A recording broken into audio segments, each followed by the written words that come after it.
Hi, I'm BJ, and this is the Arcane Alienist Podcast.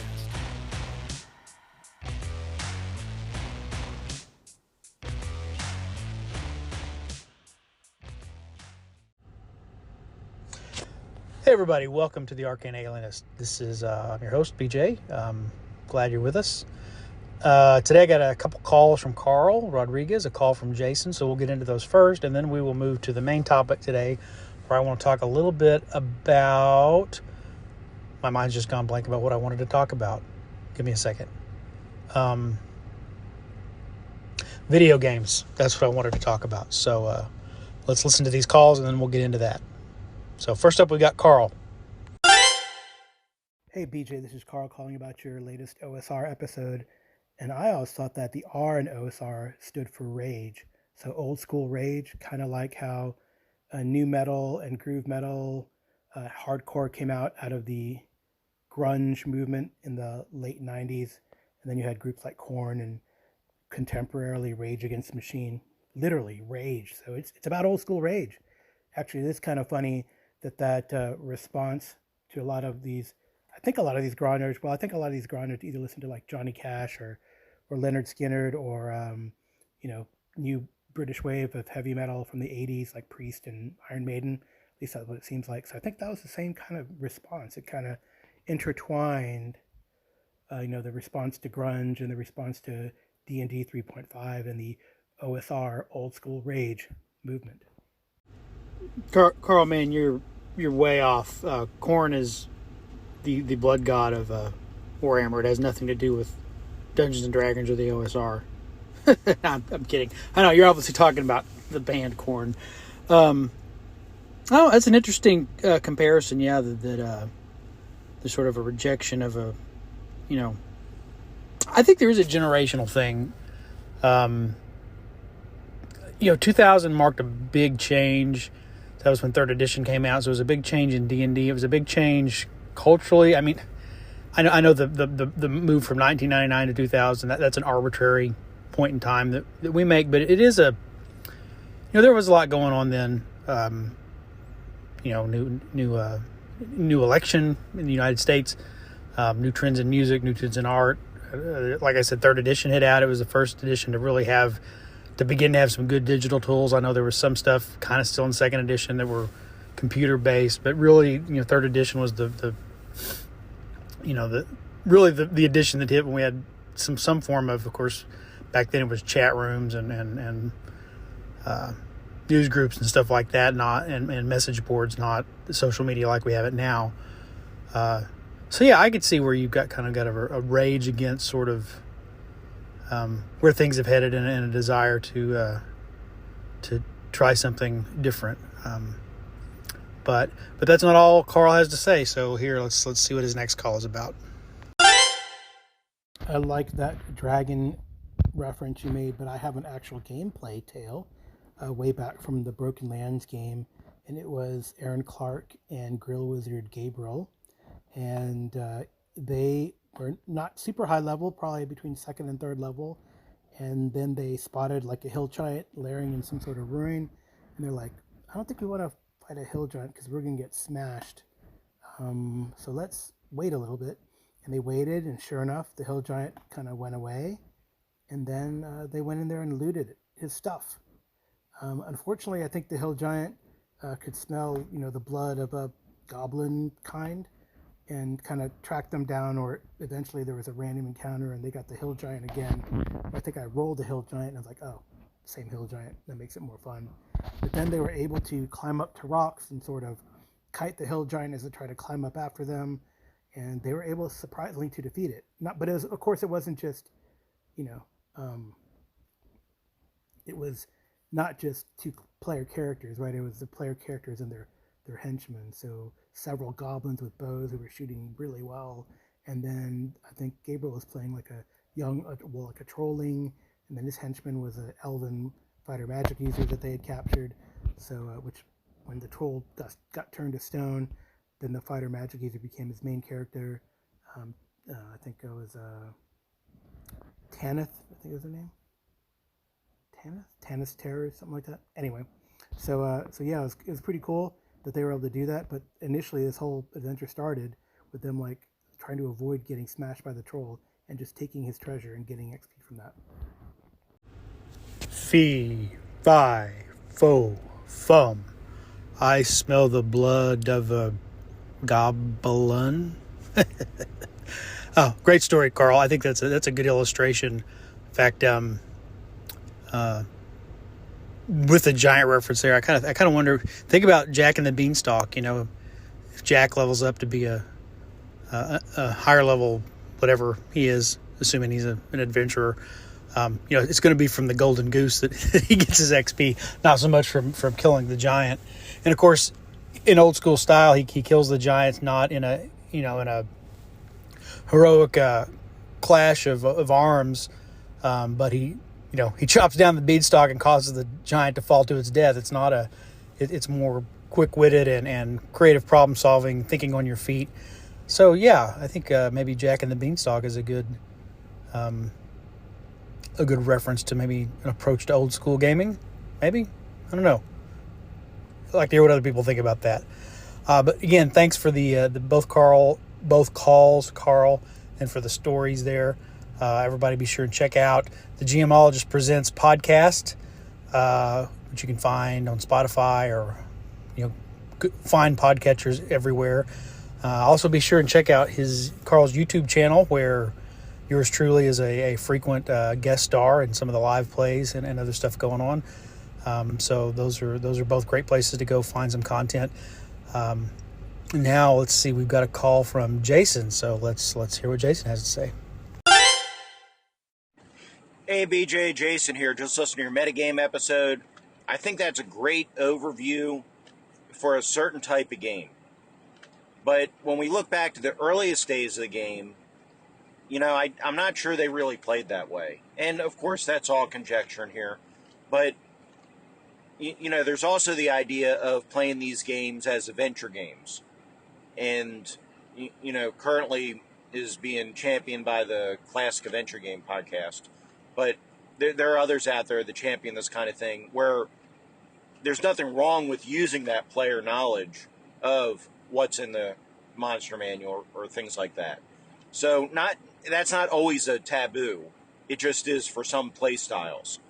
And let's be honest, if you lived right now, if you, BJ, real life BJ, encountered what were zombies, and figured out fairly quickly, if they present like movie zombies, these are zombies, you're going to know to shoot them in the head because of popular culture. And realistically, if people lived in Greyhawk, if people lived in these worlds with these monsters, they would know what these monsters are. And eventually it gets kind of tiresome to say, oh, it's a troll. I don't know that it can regenerate, so I have to hit it first. I don't know it can't be hurt by fire, so I have to try 3 other things before I'm allowed to hit it with fire. That gets old. Now, there's nothing wrong with that for certain styles of play, and I'm not poo-pooing it, but I just want to make sure folks know that's not the only style of play out there. It's just a certain style of play. So, just wanted to throw that out there, but excellent podcast, excellent overview.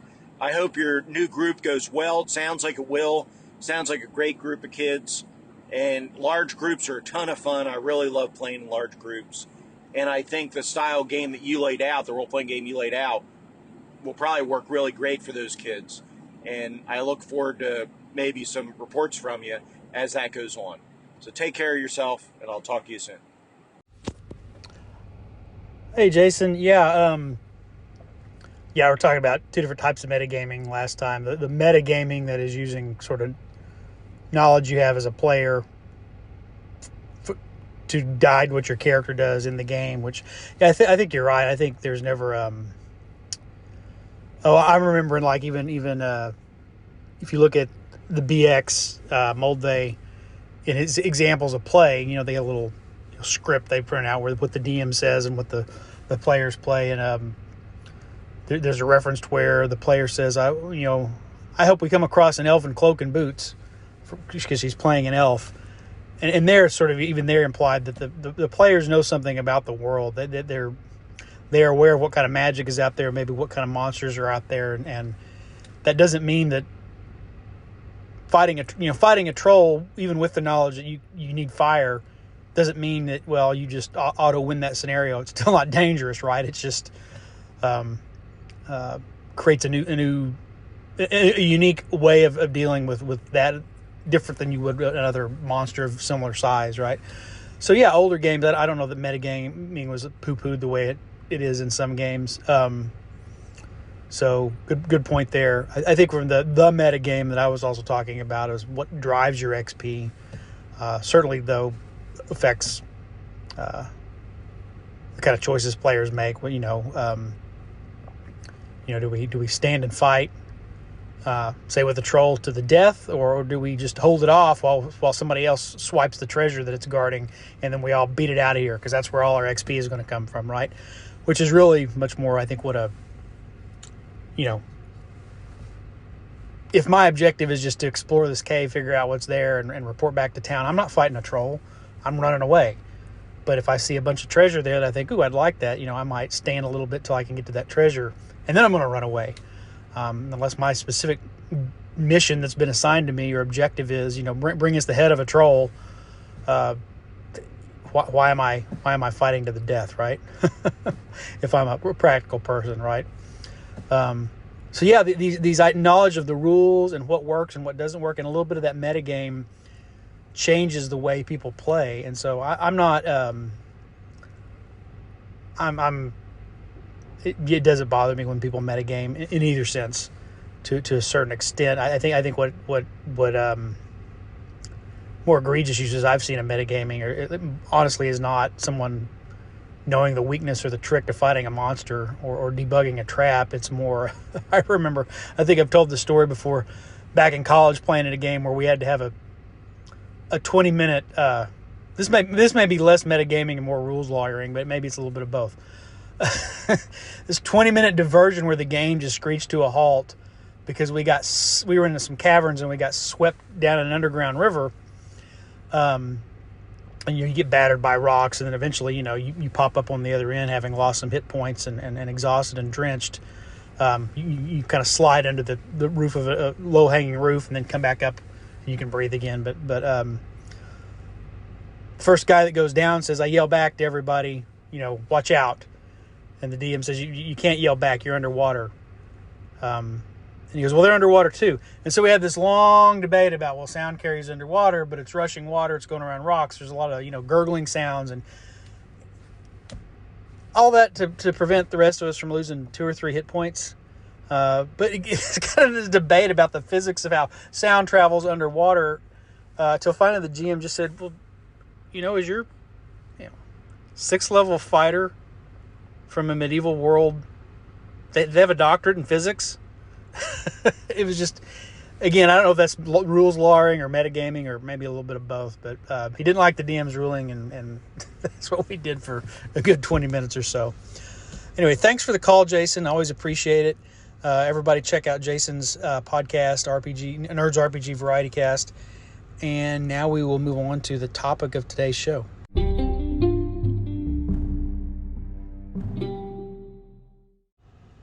All right, I'm kind of recording this in my car on my lunch break, so forgive me if I'm a little rambly here. I don't ramble ever, do I? Of course I do. You're used to that if you listen to me. All, 25 of you out there listening. So some interesting stuff has happened. I've been thinking about this particular topic, which is our D&D. Is D&D becoming more like a video game?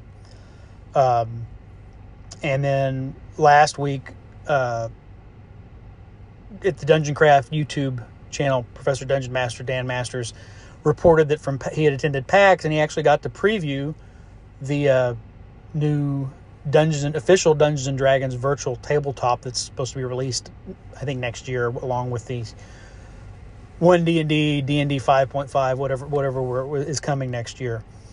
And he had some interesting insights, and some of those he shared on the video that you can find on YouTube, and some of them were Patreon comments that you only get if you get the Patreon version of the video. So I don't think he minds me sharing those, because he's usually pretty spot on in his analysis and his predictions and kind of where things are going. So I think, He's always worth listening to and considering what he has to say when he kind of shares his thoughts. Anyway, but I'll come back to that.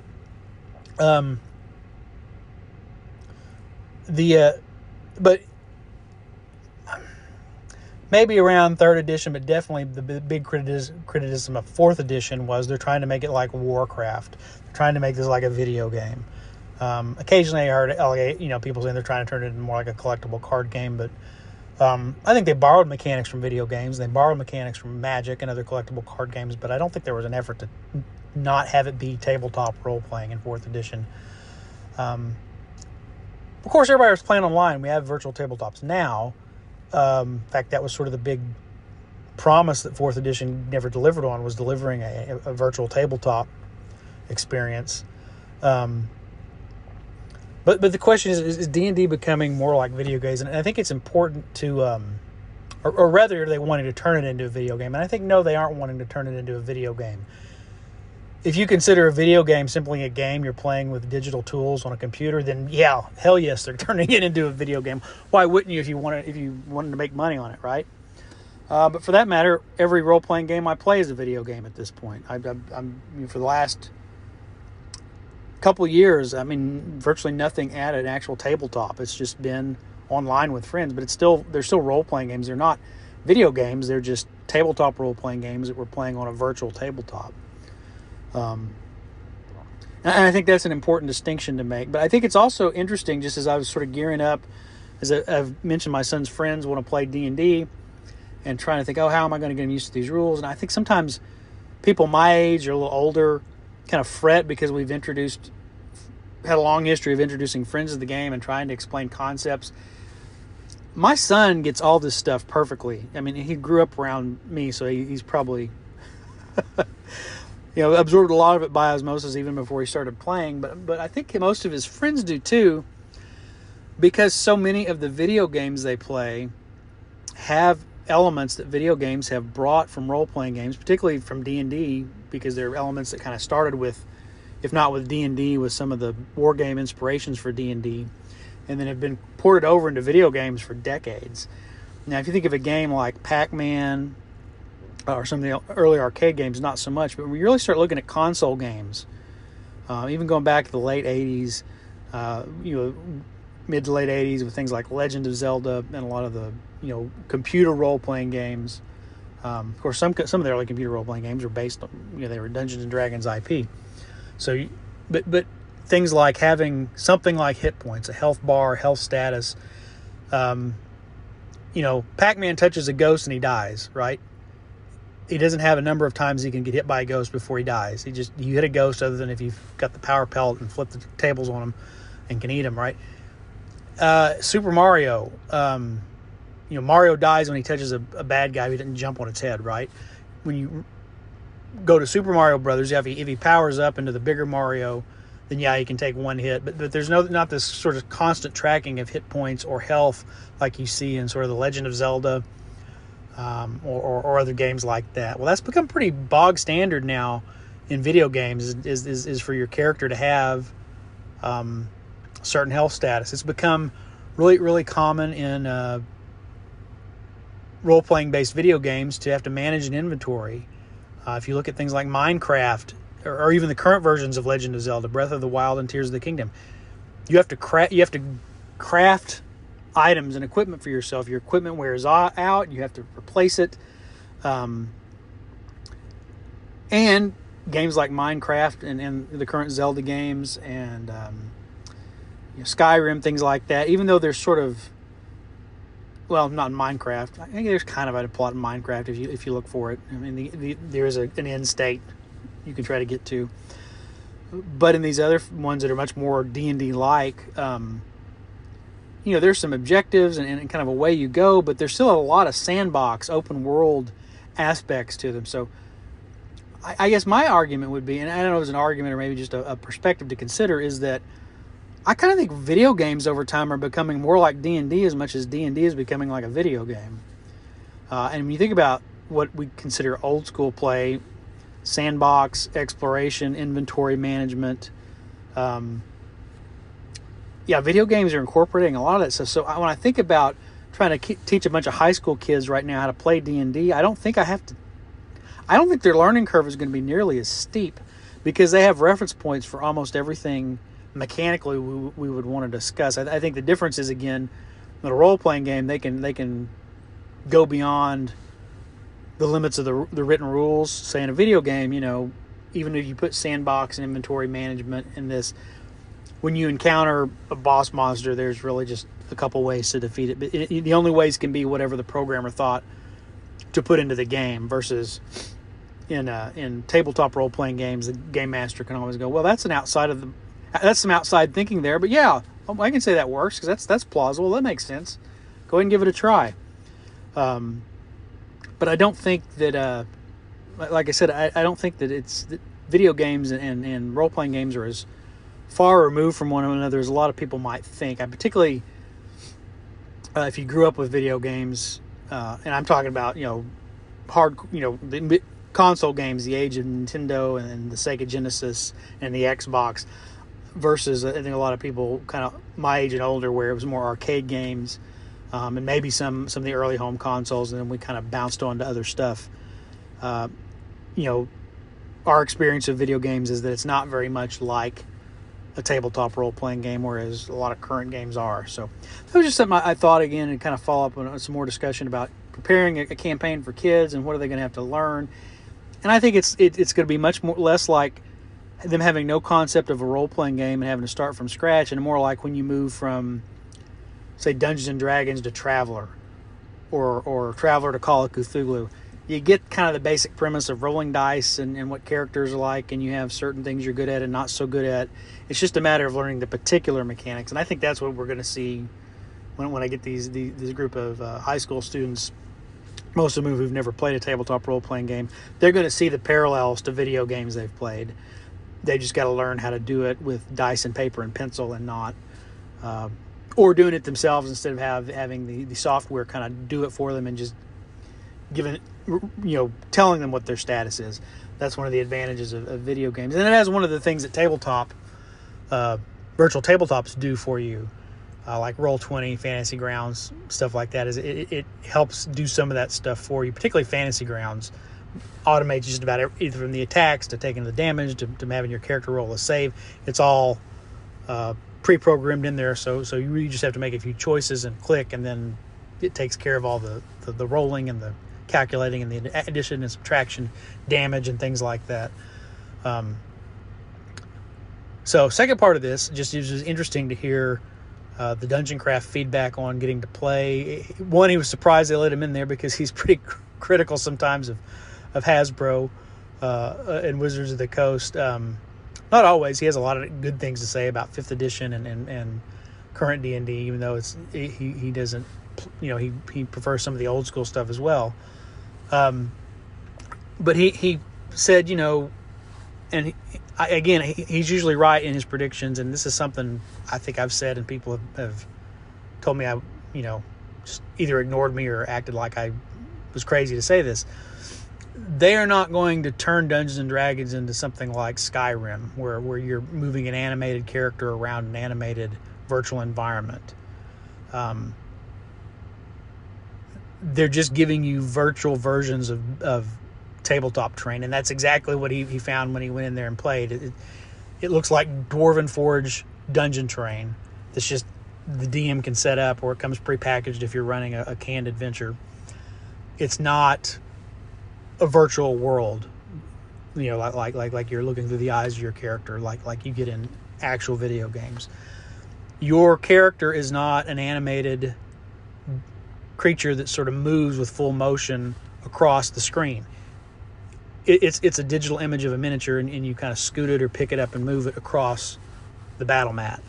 It's really just a virtual version of what you would do playing with terrain and minis. Which that's what it looked like to me from the previews and everything I've seen. And that's the feedback he says he got from the developers who were there letting people preview it, is that they, they're not studying, big MMORPGs online, things like that, or video games. They've been studying people who craft terrain on their YouTube videos, who do it themselves, like Dungeon Craft, DM Scotty, people like that's what they've been looking at for this, is because they want to simulate using models, terrain and figures, not simulate or figure out a way to let you play D&D in a virtual environment so that it looks like Legend of Zelda or Skyrim or World of Warcraft or anything like that. Which I, is kind of what I always took it to mean, and people have sort of told me I was stupid for thinking that, oh man, they're going to turn it into a video game. Well, they might if that's where the money lies, but right now it seems like they really are just trying to give us a virtual version of miniatures and terrain, which, if you're down for that, cool. If you don't like that, cool. But if you're going to criticize it for what it really is and really isn't, not what something else, right? The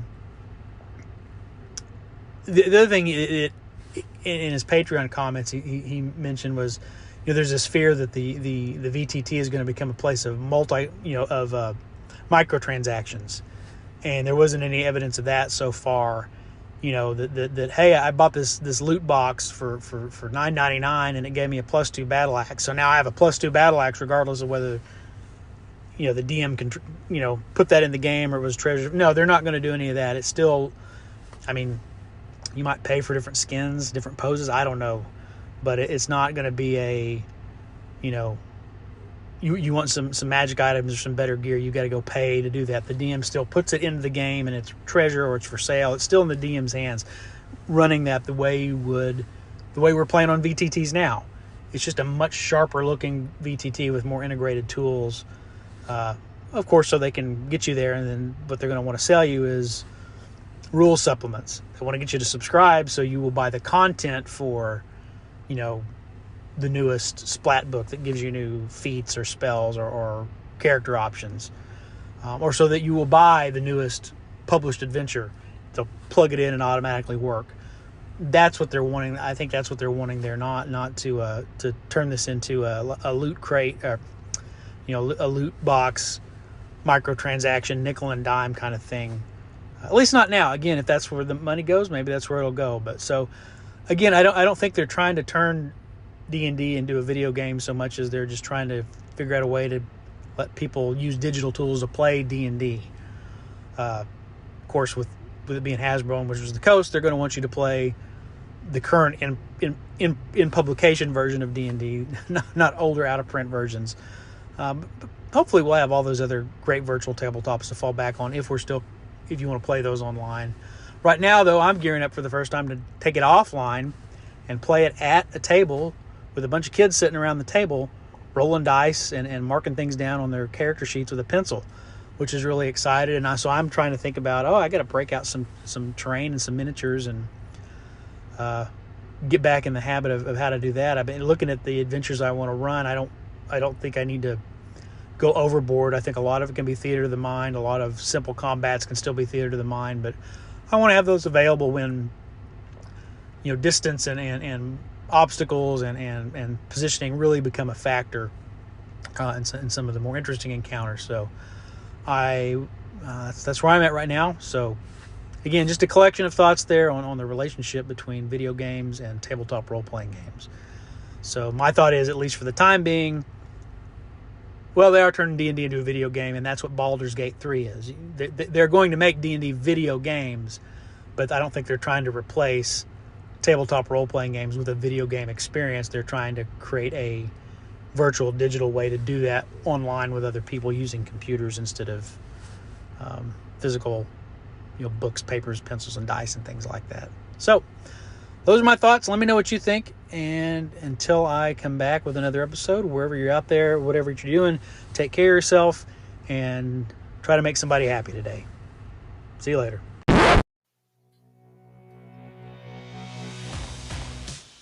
Thanks for listening to the Arcane Alienist podcast. The music you're hearing is Come and Get It by Scott Holmes Music. The cover art is by Dave Bone. Be sure to check out his stuff at ironseer.com. You can leave me a message. I have my SpeakPipe account linked to the show description. You can also send me an email at arcane.alienist@gmail.com. Just embed a voice memo, or I'll just read the text to your email during a future episode. Once again, thanks so much for listening.